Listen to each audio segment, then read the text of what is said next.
Hello. ప్రభునందు ప్రియమైన దేవుని పిల్లలందరికీ కూడా నా హృదయపూర్వక వందనములు. ఈ ఉదయకాలపు సమయంలో దేవుడు మనందరికీ ఇచ్చినటువంటి చక్కటి అవకాశాన్ని బట్టి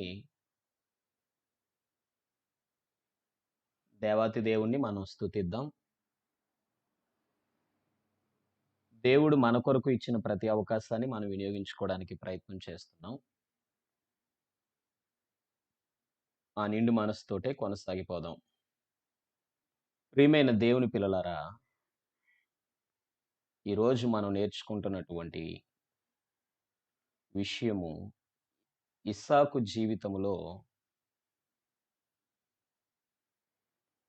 సుగుణములు. ఇస్సాకు జీవితంలో సుగుణాలను మనం ఆలోచన చేసినప్పుడు, ఆయన ఓర్పు గలవాడు అనే విషయాన్ని మనం ఈరోజు నేర్చుకోబోతూ ఉన్నాం. తప్పకుండా దేవునికి ఇష్టంగా కొనసాగవలసినటువంటి అవసరత ఎంతైనా ఉంది. కాకపోతే మనం మన కొరకు చేసుకుంటున్న ప్రతి ఆలోచనలో ఏదైతే మనం ఓర్పుందనుకుంటామో, ఆ ఓర్పు నిజంగా దేవుని యొక్క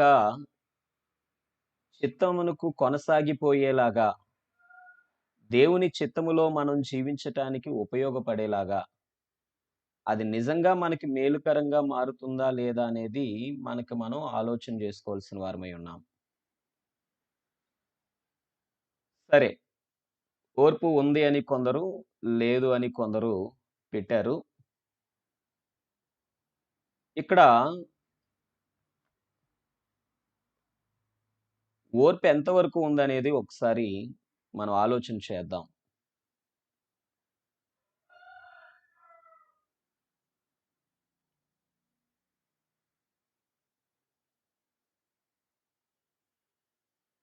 ఓర్పు ఉందో లేదో ఈ మాటలు బట్టి మిమ్మల్ని మీరు టెస్ట్ చేసుకోవచ్చు. ఓర్పు గలవాడు ఇష్షాకు. 26వ అధ్యాయం 16 నుండి 22 వచనాలు. 26 అధ్యాయం 16 నుండి 22 వచనాల్లో సందర్భం ఏంటంటే, ఆదికాండము 26వ అధ్యాయము ఆయన ఆదికాండము 26వ అధ్యాయంలో ఇస్సాకు గారు 1 నుండి 5 వచనాలలో ఒక దగ్గర దేవుని యొక్క వాగ్దానాన్ని ఒక ప్రాంతంలో ఆయన పొందటం అనేది జరుగుతుంది. గెరారు అనేటటువంటి ప్రాంతం. 1-5 వచనాల్లో ఆయన వాగ్దానం పొందుకున్న తరువాత 6వ వచనంలో ఆ ప్రాంతంలోనే ఆ రాజు నివసిస్తున్నట్టుగా కూడా కనిపిస్తాడు. ఆ ప్రాంతంలో ఒక సంఘటన జరుగుతుంది తన భార్య విషయంలో. ఆ సందర్భాన్ని మనం మాట్లాడుకోవట్లేదు కానీ, ఆ ప్రాంతంలో తను మాత్రం ఆశీర్వదించబడ్డాడు. మనం శనివారము నేర్చుకున్నాం ఈ విషయాన్ని. ఇస్సాకు ఆశీర్వాదం పొందినవాడు దేవుని చేత. అయితే ఆశీర్వదించబడిన తర్వాత ఆ గెరారు ప్రాంతంలో ఉన్న రాజుగారు కానీ, గెరారు ప్రజలు కానీ ఏం చేశారంటే, "అయ్యా! నువ్వు మాకు ఇక్కడ మాకంటే అభివృద్ధి పొందుతున్నవాడిగా కనిపిస్తున్నావు. దయచేసి మా ప్రాంతాన్ని విడిచి వెళ్ళిపో" అని చెప్పి అతన్ని అడిగారనమాట. మీరు 16వ వచనం చదివితే 16వ వచనంలో ఆ మాట కనిపిస్తుంది. అయితే 16వ వచనంలో విడిచి వెళ్ళిపో అని అన్న తర్వాత వారక్కడి నుంచి విడిచి వెళ్ళిపోయినట్టు మనం చూడగలుగుతూ ఉంటాము. ఎప్పుడైతే వారు ఇస్సాకుతో ఉన్న తన సేవకులు వీళ్ళందరూ వెళ్ళిపోయారో, వెళ్ళిపోయిన తర్వాత వారొక ప్రాంతంలో బావులు తవ్వుతారు. వారు బావులు త్రవ్వినప్పుడు చూడండి ఏం జరిగిందో. ఆదికాండము 26వ అధ్యాయము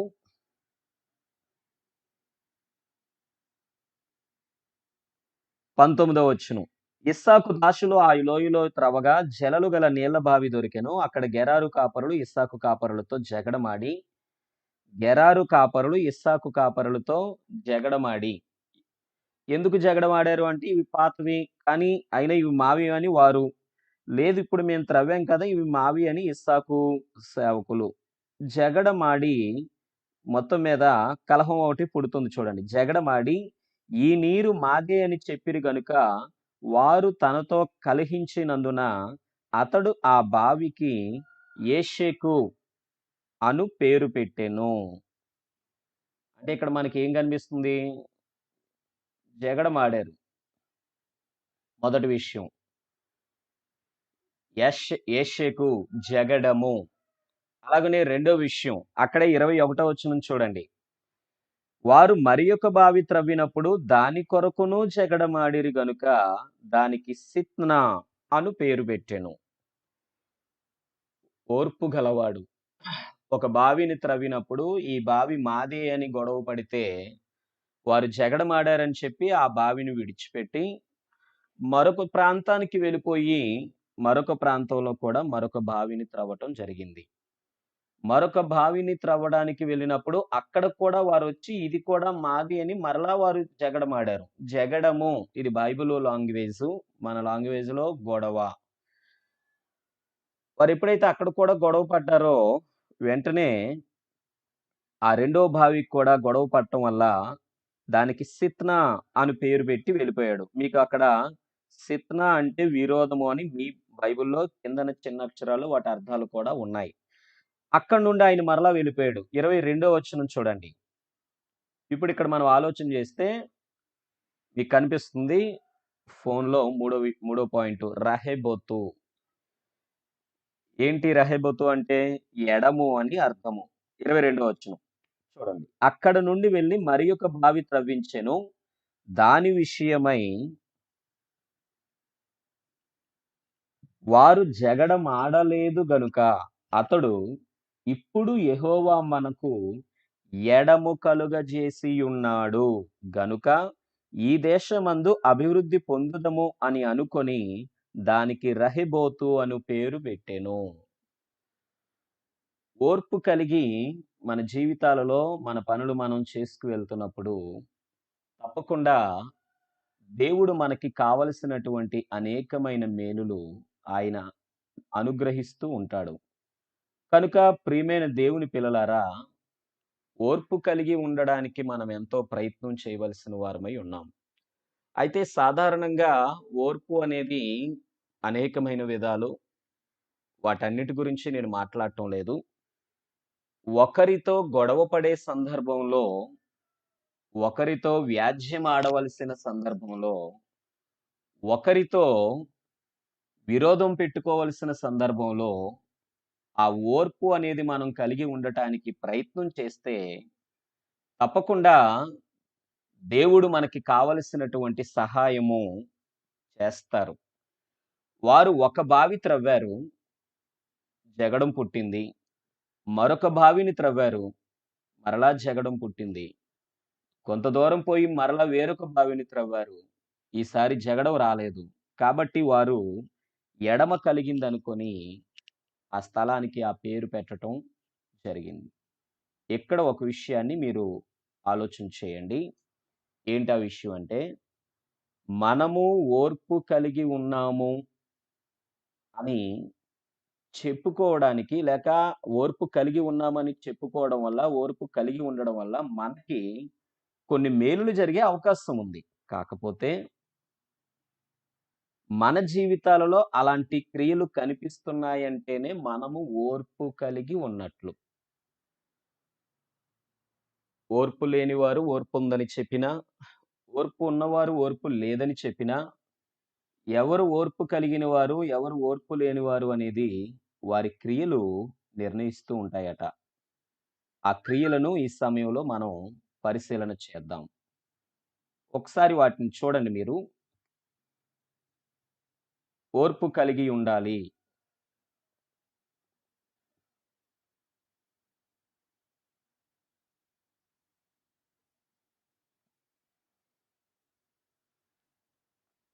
రోమాపత్రిక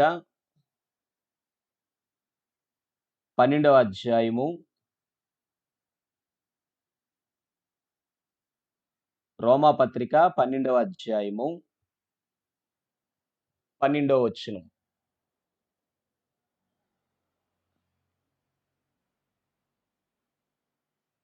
రోమాపత్రిక 12 అధ్యాయం 12 వచనం. శ్రమల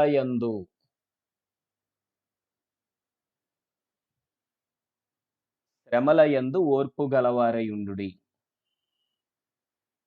ఎవరైతే వారికి శ్రమలు వచ్చినప్పుడు కూడా ఓర్పుగా ఉంటారో, దేవుని విడిచిపెట్టడం, దేవునికి దూరం కావడం, ఇలాంటి ఉద్దేశ్యాలు లేకుండా ఎవరైతే శ్రమల యందు కూడా ఓర్పు కలిగి ఉండగలుగుతారో, వారు దేవాతి దేవుని నామములో ఖచ్చితంగా అనేకమైనటువంటి మేలులు పొందగలుగుతారు. గొప్ప ద్రోహ కార్యాలు జరగకుండా. ప్రసంగి గ్రంథం 10వ అధ్యాయము 4వ వచనం. ఓర్పు కలిగి ఉండటం వల్ల ఏంటి ప్రయోజనం అనేది మనం చూస్తున్నాం.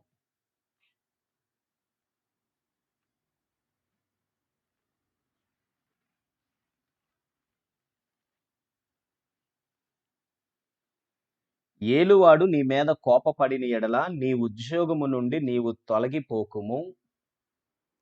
ఓర్పు గొప్ప ద్రోహ కార్యములు జరగకుండా చేయును. విషయం అర్థం కావడానికి అక్కడే చక్కని ఉదాహరణ కూడా ఉందండి. ఏంటా ఉదాహరణ అంటే, మన మీద యజమానుడు కోపపడ్డాడని మనం అలిగామనుకోండి, మనకే ఉద్యోగం పోతుంది. పని చేసేవాడు నువ్విచ్చేదేంటి నాకు పని అనే మనస్తత్వంతో ఉన్నారనుకోండి, ఎక్కడా ఎవరి దయ కూడా సంపాదించుకోకుండా ఆ ఆశీర్వాదాలను పోగొట్టుకునేవారిగా మిగిలిపోతారు. అంటే ఇక్కడ కొన్ని సందర్భాలలో ఓర్పనేది అవసరమే. అంటే తప్పు లేకపోయినా, లేకపోతే మనం పాపం చేయకపోయినా, మనలో లోపం లేకపోయినా కొన్ని సందర్భాలనేవి అలా ఎదురవుతూ ఉంటాయి. వాటి విషయంలో తప్పకుండా మనం ఓర్చుకోవాల్సిన అవసరమై ఎంతైనా ఉంది. అందుకే అక్కడ రాయబడింది చూడండి. ఓర్పు గొప్ప ద్రోహ కార్యములు జరగకుండా చేయును. ఆ ఓర్పు వల్ల గొప్ప ద్రోహ కార్యాలు జరగకుండా ఉంటాయి. మూడో విషయం. లూకాసు సువార్త 21వ అధ్యాయం 19వ వచనం. మీ ప్రాణములు దక్కించుకొనుటకు, మీ ప్రాణాలు దక్కించుకోవడానికి మీకు ఓర్పు అవసరం. ప్రియమైన దేవుని పిల్లలారా, చాలామంది ఓర్చుకోవడానికి ఇష్టపడట్లేదండి. ముఖ్యంగా శ్రమలు వచ్చినప్పుడు, ఎదుటివారితో గొడవ పడాల్సినటువంటి సందర్భం ఏర్పడినప్పుడు, ఓర్చుకోవడానికి ఏమాత్రము ఇష్టపడలేని వారిగా ఉన్నారు. ఈనాడు ఎవరైతే నాకు ఓర్పు ఉంది అండి అని చెప్తున్నారో, చెప్తున్న వారం ఎవ్వరిమి కూడా ఎట్టి పరిస్థితుల్లోనూ మనం ఎవరైనా మనతో గొడవ పడుతున్నప్పుడు, ఎవరైనా మనతో గొడవ తెచ్చుకోవాలని చూస్తున్నప్పుడు, లేకపోతే ఎవరితోనైనా మనం మాట్లాడేటప్పుడు, ఎట్టి పరిస్థితుల్లో మన ప్రవర్తన దేవుణ్ణి దాటి వెళ్ళిపోయేటట్టుగా మాత్రం, దేవుని వాక్యాన్ని దాటి వెళ్ళిపోయేటట్టుగా మాత్రం ఏమాత్రం ఉండనే కూడదు. దయచేసి అది మాత్రం తప్పకుండా ప్రతి ఒక్కరు గమనించండి. ముఖ్యంగా మనల్ని ఎవరైనా ఏమైనా అంటున్నారు అంటే, వాటిని గురించిన విషయాలు మరి ఎక్కువ రేపటి దినాన మనం మాట్లాడుకుందాం. ఆహ్, జగడమాడవద్దు అనేటటువంటి అంశంలో. అయితే ఇక్కడ మనం మాట్లాడుకుంటున్న సందర్భంలో ఓర్పు కలిగి ఉండడం అనేది చాలా ప్రాముఖ్యం.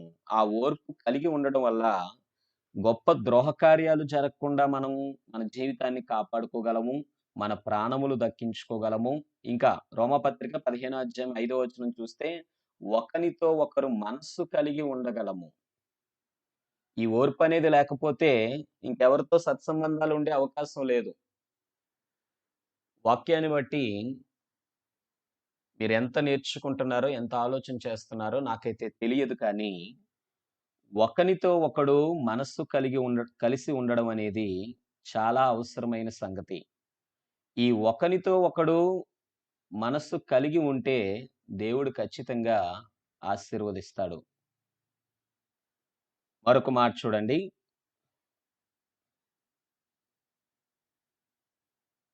ఇక్కడ మనం మరొక మాటను ఆలోచన చేసినట్లయితే, మరలా ఆదికాండము. ఈ ప్రారంభ వచనానికి మరలా వచ్చి మనం ముగించుకుందాం. ఆదికాండము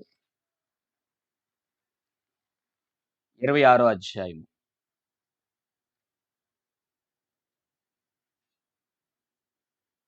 22 వచనం. అయితే అతడు అక్కడ నుండి వెళ్లి మరియొక బావి త్రవ్వించెను. దాని విషయమై దాని విషయమై వారు జగడమాడలేదు. గనుక అతడు ఇప్పుడు యెహోవా మనకు ఎడము కలుగజేసి ఉన్నాడు. ఎవరికి ఎడము కలుగజేసి ఉన్నాడు? ఎవరైతే వారితో జగడమాడుతున్నారో, ఆ జగడమాడే వారితో దేవుడు ఎడమ కలుగజేశాడు అనేటటువంటి ఆ ఆలోచనతో వారు దేవునికి కృతజ్ఞత చెల్లిస్తూ, దేవుడే మనకి ఎడమ కలుగజేశాడు అని దేవుణ్ణి జ్ఞాపకం చేసుకోవడం అనేది జరుగుతుంది. ఒకనితో ఒకడు మనస్సు కలిగి ఉండాలంటే ఓర్చుకోవలసిన అవసరం ఎంతైనా ఉంది. ఈ ఒకనితో ఒకడు మనస్సు కలిగి ఉండడం అనేటటువంటి భావంలో దయచేసి 2 విషయాలు మాత్రం మీరు తప్పకుండా గమనించండి. ఒకరు దేవుని వాక్యానికి విరుద్ధంగా ప్రవర్తిస్తున్నారు అంటే, దేవుని వాక్యానికి విరోధంగా ప్రవర్తిస్తున్న వారి విషయంలో ఓర్చుకోమనేది దాని భావం కాదు. ఒకరు తప్పు చేస్తున్నారు, ఒకరు నరకానికి సిద్ధమవుతున్నారంటే వారి విషయంలో ఓర్చుకోమని మాత్రం దాని భావం కాదు. వారి వల్ల నీకు నష్టం కలుగుతుందన్నా, వారి వల్ల నువ్వు ఏదైనా నష్టపోతున్నావన్నా, ఎలాంటి సందర్భాలైనా కూడా ఓర్చుకో. దానివల్ల నీకు మేలే కానీ కీడుండదు. కానీ ఇతరులు తప్పు చేస్తున్నారన్నప్పుడు ఆ తప్పుని ఓర్చుకునే మనస్తత్వం మనకుండి, వారి పని వారి వారి పాపాన వారే పోతారు. మనకనవసరం కదా!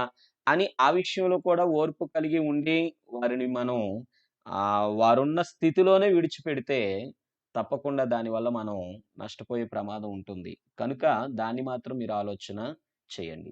అయితే ఒకటి, ఓర్పు అనేది కొన్ని సందర్భాలలో ఉండడం చాలా చాలా మంచిది. కొన్ని సందర్భాలలో అది మంచిది కాదు. అయితే ఆ పదాల మధ్య వ్యత్యాసం ఉంది. వాటిని తప్పకుండా మనం మాట్లాడుకుందాం. ఇక్కడ కేవలం జగడమాడే విషయం కొరకు మాత్రమే ఓర్పు కలిగి ఉండడం మంచిది అని అక్కడ దేవుడు తన వాక్యం నుండి సెలవిస్తూ ఉన్నాడు. ఎవరితో కూడా నువ్వు ఓర్పు కలిగి ఉంటే ఎవరితో కూడా నీకు జగడాలు రానే రావు. నీ పరిస్థితుల కొరకు నువ్వు ఓర్చుకోవడం వేరు. ఇతరుల విషయాలలో నువ్వు ఓర్చుకోగలగటం వేరు. కొంతమందికి ఇతరుల పరిస్థితుల్లో చాలా ఓర్పుంటుంది. వారి విషయాలలో వారికి ఓర్చుకునే శక్తి ఉండదు. కొందరికి వారికి సంబంధించిన విషయాలలో వారు ఓర్చుకునే శక్తిని చాలా కలిగి ఉంటారు. ఇతరులను మాత్రం అసలు సహించే ఆలోచన కూడా రానివ్వరు. అయితే ఈ రెండింటి మధ్య సమాజంతో వారికున్నటువంటి ఇరుకులు, ఇబ్బందులలో ఆ సమాజం వారి మీద చూపిస్తున్న ప్రభావంలో కూడా ఓర్పు తక్కువగా కలిగి ఉన్నవారుంటారు. వీటన్నిటిని చాలా జాగ్రత్తగా అంచనా వేసి, ఓర్పుని ఎక్కువగా కలిగి ఉన్నవాడు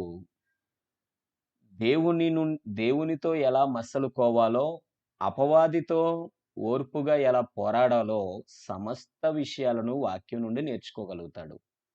కనుక ప్రియమైన దేవుని పిల్లలారా, వాటిని మీరు ఆలోచన చేయండి. దేవుడు తప్పకుండా ఆశీర్వదిస్తాడు. ఒకటి మాత్రం మర్చిపోకండి. ఇస్సాకు గారు ఓర్పు కలిగి ఉన్నవాడుగా కనిపిస్తున్నాడు. ఆ ఓర్పు ఈనాడు నువ్వు, నేను మనందరం గూడా కలిగి ఉండడానికి ప్రయత్నం చేద్దాం. ప్రార్థన చేసుకొని ముగించుకుందాం. హ్మ్. ఓర్పు ఉంది అన్నవారు, ఓర్పు లేదు అన్నవారు, మీ జీవితాలలో గొప్ప ద్రోహ కార్యాలు జరగకుండా మీరెన్నింటిని ఆప్ చేయగలుగుతున్నారో ఆలోచన చేయండి. గొప్ప ద్రోహ కార్యాలు జరగకుండా చాలా పరిస్థితులు మీరు ఆప్ చేయగలిగారు అంటే తప్పకుండా ఓర్పు ఉంది అని దాని యొక్క భావం. ఆ రీతిగానే మన జీవితాలు ముందుకు కొనసాగిద్దాం. అయితే ఈరోజు మరొకసారి మనం జ్ఞాపకం చేసుకుంటున్న విషయం, ఓర్పు కలిగి ఉండడానికి ప్రయత్నం చేద్దాం. నిన్ను నీవు ఓర్చుకోవాలి. నీతో ఉన్న మనుష్యులను ఓర్చుకోవాలి. నీతో ఉన్న సమాజాన్ని ఓర్చుకోవాలి. అపవాదితో కూడా ఓర్పుగానే పోరాటం చేయాలి. ఓర్పు అని అనేసరికి అపవాది ఏమంటున్నా సరే అయితే అంగీకరిస్తాను, సరే అయితే అంగీకరిస్తానని కాదు దాని భావం. ఓర్పుతో పోరాటం అనేది చేయగలగాలి. దేవునితో ఓర్పుగా సమాధానం అనేది కలిగి ఉండాలి. అలాగా మన జీవితాన్ని కొనసాగిస్తే దేవుడు సహాయం చేస్తారు. అందరికీ వందనాలండి. దేవుడి చిత్తమైతే మరొకసారి మనందరం కూడా దేవుని యొక్క సన్నిధిలో కలుసుకుందాం.